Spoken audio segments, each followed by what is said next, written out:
jamais le feu de l'enfer ne touchera une personne dont l'œil a versé une larme par crainte d'Allah subhanahu wa ta'ala. Et ça, c'est le prophète Mohammed alayhi salatu wassalam qui nous le dit. Un jour, le prophète Mohammed alayhi salatu wassalam était en prière. Et à un moment donné, il y a un compagnon qui a vu le prophète en train de prier. Et le compagnon, il a entendu des bruits semblables à une marmite en ébullition.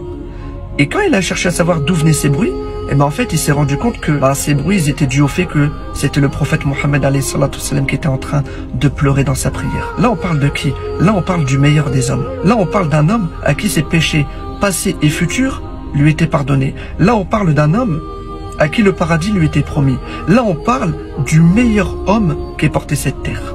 On parle du prophète Mohammed alayhi salatu wassalam, lui qui ne faisait pas de péché.